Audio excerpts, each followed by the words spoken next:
শ্রীমঙ্গল রূপসী ও প্রেয়সী, সবুজ পাতায় স্বপ্নীলাভা, কুয়াশায় ভরা ভেজা দুটি সবুজ ঢেউ চির কিশোরী উর্বশী। শ্রীমঙ্গল তোর প্রেমে হলাম উদাসী, শ্রীমঙ্গল তোর প্রেমে হলাম উদাসী। আমি ছাত্র ভালো ছিলাম কিন্তু পড়ালেখা করতাম না, মেধা ভালো আছে। ছোটবেলা থেকে মৌলভীবাজার যাওয়া আসা এবং শ্রীমঙ্গল ভায়া হয়ে পাহাড়িকা এক্সপ্রেসে, এটা আমার জীবনে একটা অনেক বড় মেমোরি।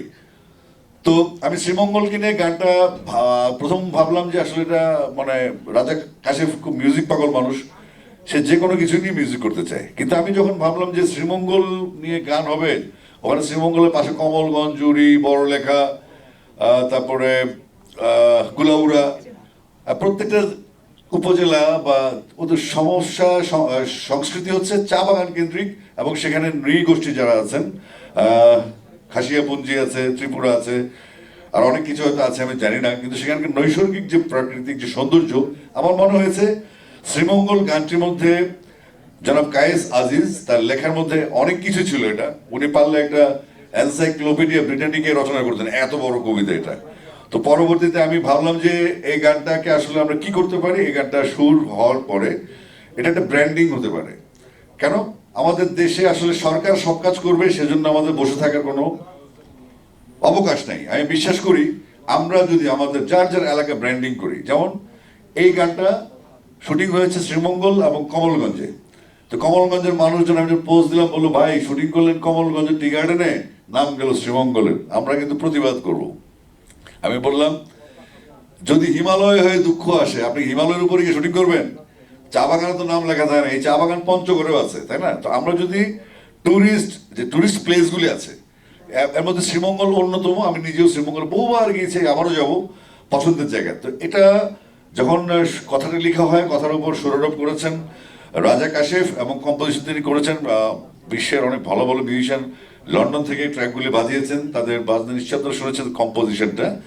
এবং তখন ধ্রুব গুহ দাদা ছিলেন, আমরা একসাথে ছিলাম, দাদার প্রোডাকশন ছিল, তখন দাদু ইন্টারেস্ট দেখালেন।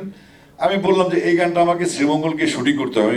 বিগত 4-5 বছর যাবত আসলে শুটিং করি না, বাইরে কোথাও যাই না, কিন্তু এই গানটা শোনার পরে আমি তখন গাইনি, গেয়েছি আমি ঢাকায় এসে।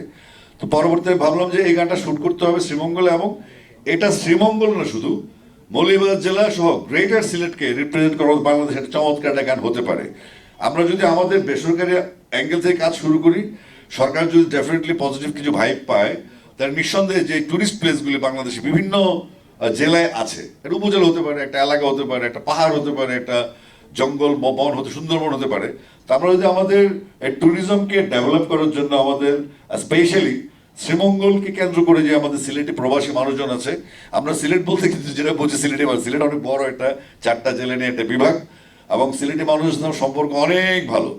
তো সিলেটিদের যে আবেগটা, এবং এই শ্রীমঙ্গলে উনি যে কায়েস গানটা লিখলেন, ওনার এই শ্রীমঙ্গলের প্রতি যে অনুভূতি, পাশাপাশি কমলগঞ্জের সৌন্দর্য। আমি হিট বাংলাদেশে ছিলাম, একটা এনজিওর একটা মানে গেস্ট হাউস আছে, আমাকে দিয়েছিলেন গ্র্যান্ড সুলতান। আমি বললাম বাবার গ্র্যান্ড সুলতানের ভাড়া অনেক বেশি, আমাকে হেঁটে দিয়ে দিন 650 টাকা পার হেড মাথা পিছু, আমরা খরচ কমাই, আমরা কাজটা ভালো মতো করি, প্রোডাকশনে আমরা খরচ করি, যেহেতু কোনো ফাইন্যান্স এখানে নাই। কায়েস ভাই নিজে করছেন, ধ্রুব গুহ দাদা সব প্রণোদিত ধরে করছেন এগুলি। তো সবকিছু মিলিয়ে সিলেট একটা বিভাগ, শ্রীমঙ্গল মৌলভীবাজার একটা উপজেলা, কমলগঞ্জ সহ। আমি মহোদয় এখানে আছেন, তিনি আমাকে দাওয়াত দিয়েছিলাম, যাইতে পারেনি আসলে। তা আমি ধন্যবাদ জানাতে চাই সিফাত নুসরাত এবং ফারহান খান রিওকে, যারা গানটির সাথে মডেলিং করেছেন। সেখানকার লোকাল বাউল শিল্পীরা ছিলেন, ক্ষুদ্র নৃগোষ্ঠী মানুষজন ছিলেন, এবং যারা ওখানকার যারা স্থানীয় মানুষ, তারা অনেক সাহায্য করেছেন গাড়ি দিয়ে, যে যেভাবে পেরেছেন। আর সিলেটের মানুষের আন্তরিকতা আসলে উপলব্ধি করার জন্য তাদের সাথে মিশতে হবে। দূর থেকে অনেক কিছু বলা যায়, বাট আমি ফিল করি সিলেটকে সবসময় মন থেকে।